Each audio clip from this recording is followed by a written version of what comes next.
Ibadah di waktu malam, karena di sini istilah beribadah sebenarnya terjemah saya selalu sampaikan, belum ada bahasa yang bisa teliti isi Al-Quran selain bahasa Arab. Jadi tidak usah capek mutar pusing sana kemari, mutar lagi balik lagi, tidak akan bisa faham sesuai maksud. Karena di sini orang-orang yang beribadah, tapi kalau di dalam ayat itu tidak ada sebut ibadah kan? Yang disebut apa? Amman huwa qanitun. Qunut, di sini ada istilah qunut. Istilah qanitun beda sama abidun. Abidun itu dikenal sebagai ahli ibadah, tapi qanitun dia memiliki sebuah keistimewaan yang luar biasa. Karena istilah qunut sebagaimana penjelasan Imam Syafi'i, al-qunutu tulul qiyam. Qunut itu lama berdirinya. Dan lama berdiri itu hanya khusus untuk salat tahajud. Kalau bapak ibu yang sudah berangkat umrah bulan puasa, dilihat bagaimana bacanya imam.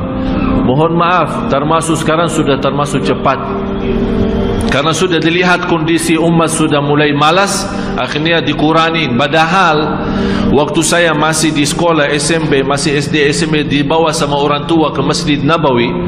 Dalam satu malam imamnya khatam 3 juz. 10 malam akhir khatam Al-Quran 2 kali. Artinya sekarang cuma 1 kali khatam bulan Ramadan kan? Di malam 29. Waktu kita masih sekolah, tarawih punya khataman sendiri setiap malam 1 juz. 10 malam punya khataman sendiri setiap malam 3 juz. Mulai dari hampir kita mulai salat malam jam 1, hampir mendekati subuh, dan kita merasa kenikmatan yang luar biasa. Itu yang hakikatnya tahajud. Dan selalu saya minta sama jamaah, cuba salat tahajud walaupun seminggu sekali, walaupun 2 rakaat, tak usah banyak-banyak, tapi nikmat hayati, rasakan. Walaupun diulangi ayatnya sampai subuh, walaupun 1 ayat. Sebagaimana Rasulullah SAW pernah salat malam, sepanjang malam salat malam hanya dengan 1 ayat. Merasakan ayat itu, menyentuhkan hatinya, sampai Rasulullah SAW menangis. Kata Siti Aisyah, Rasulullah SAW tidak pernah tinggalkan salat malam bagaimanapun keadaannya. Walaupun dia sakit, dia salat malam duduk.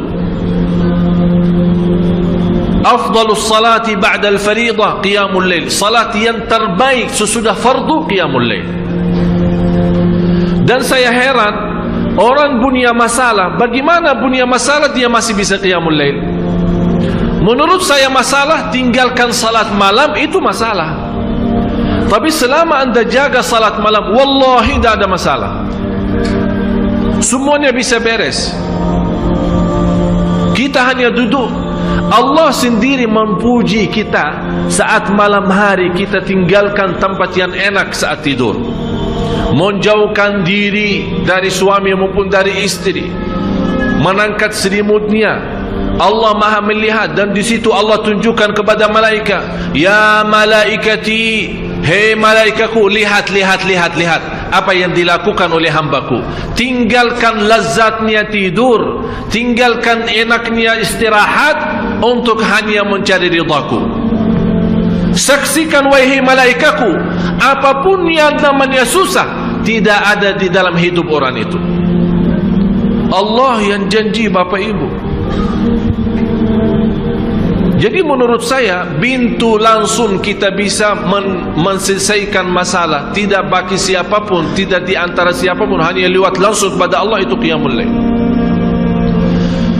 Asahhun nasi abdanan, yang paling sehat tumbuhnya yang jaga salat malam. Yang paling sinar mukanya yang jaga salat malam. Yang paling suci batinnya yang jaga salat malam. Yang paling berkah ucapannya yang jaga salat malam. Yang paling mulia perbuatannya yang jaga salat malam. Semua terjamin berkah kata,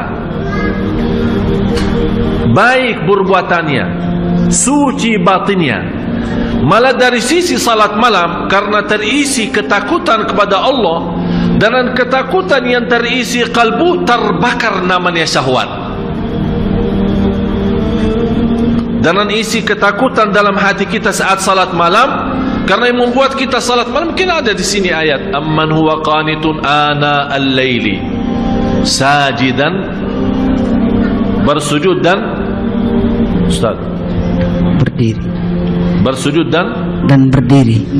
Kenapa disebut di sini sujud dan berdiri? Tahu kenapa Bapak Ibu? Saat bersujud kita tunjukkan rendah hati. Saat bersujud, walaupun namanya muka, kalau kita tuntut kepada selain Allah terasa terhina. Tapi kalau kita bersujud untuk Allah terasa bangga. Saat berdiri terasa lembut hati. Bagaimana terasa lembut hati? Karena saat berdiri diajurkan, saat kita berdiri kan mata kita kan tambah sujud, sampai tidak berani menangkat mata, melihat ke atas, seolah-olah kita merasa sudah Allah di hadapan kita, malah kita malu karena masih muka kita, mata kita, mulut kita masih tercampur banyak dosa dan maksiat. Kita malu menangkat. Ini yang membuat kehadiran kalbu dan fikiran saat itu merubahkan qiyam itu istimewa, sampai Allah menikmati saat kita berdiri. Oleh karena itu disebut di ayat ini amman huwa qanitun ana al-laili sajidan wa qa'ima. Bapak Ibu, kenapa di sini didahulukan kata sajidan, bersujud dan berdiri, padahal kita tahu sama-sama berdiri kan sebelum sujud kan? Tapi kenapa di sini didahulukan sujud? Aqrabu ma yakunu al-'abdu ila Allah wa huwa sajid, paling dekat posisi hamba kepada Allah saat sujud. Paling dekat posisi kita di hadapan Allah saat Allah mendahulukan sujud daripada berdiri, padahal kita tahu berdiri duluan. Allah menanamkan rasa rindu kepada sujud. Oleh karena itu tertanam sita berdiri lama, nikmati bacaan, seperti dari bacaan Al-Fatihah dan ayat-ayat yang lain, kita terasa lagi memuji Allah, membaca kalamullah, mengagungkan dan membesarkan Allah lewat bacaan Al-Quran.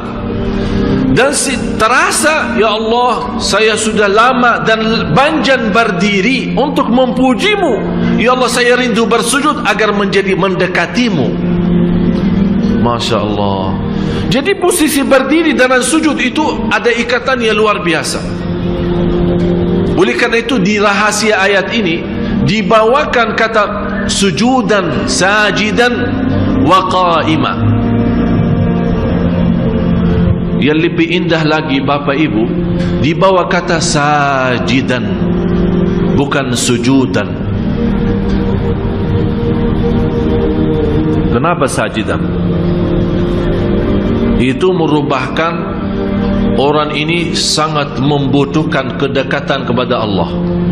Memang Bapak Ibu semua saya yakin sangat merindukan menjadi hamba yang terdekat kepada Allah. Itu sujudnya.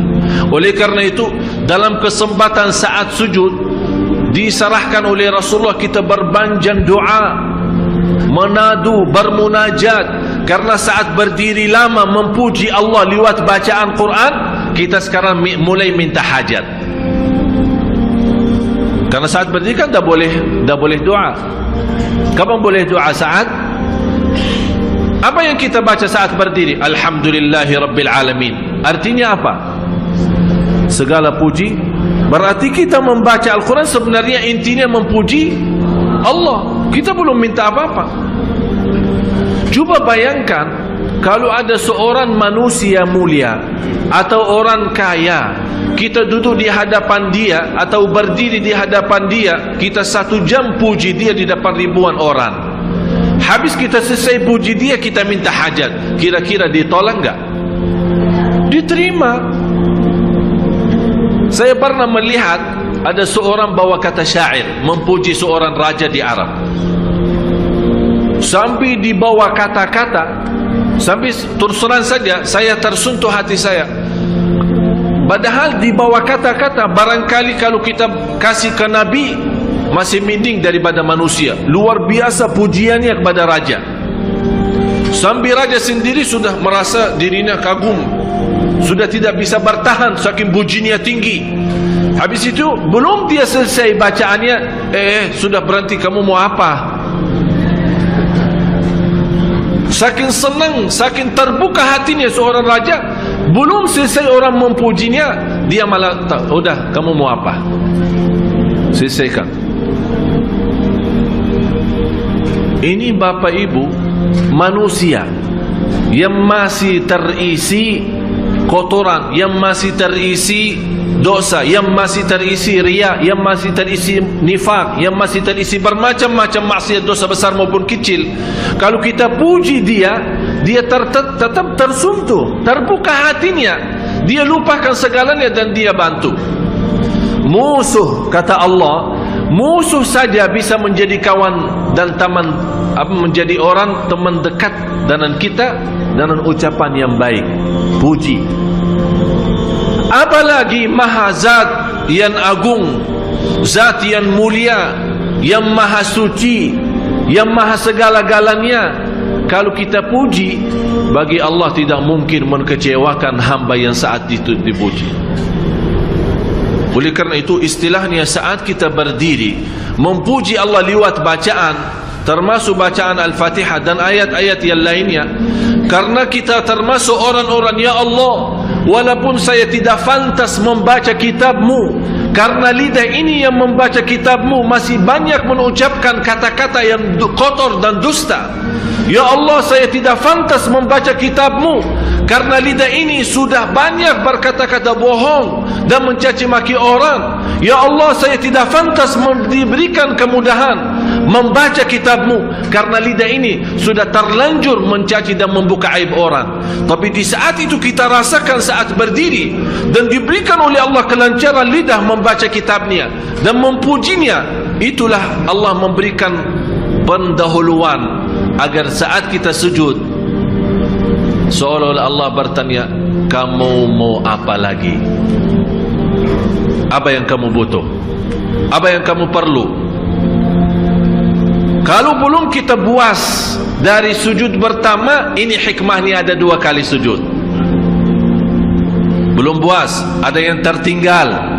Memang kadang-kadang setan menggoda kita, hajat-hajat bisa tertinggal, ada yang lupa. Begitu kita berdiri, ingat saat di antara sujud, masih ada kesempatan lagi, sujud lagi. Allah Maha Besar, Allah Maha Agung, Allah Maha Mulia. Sungguh kita mulia kalau kita betul-betul bisa menikmati yang namanya sujud.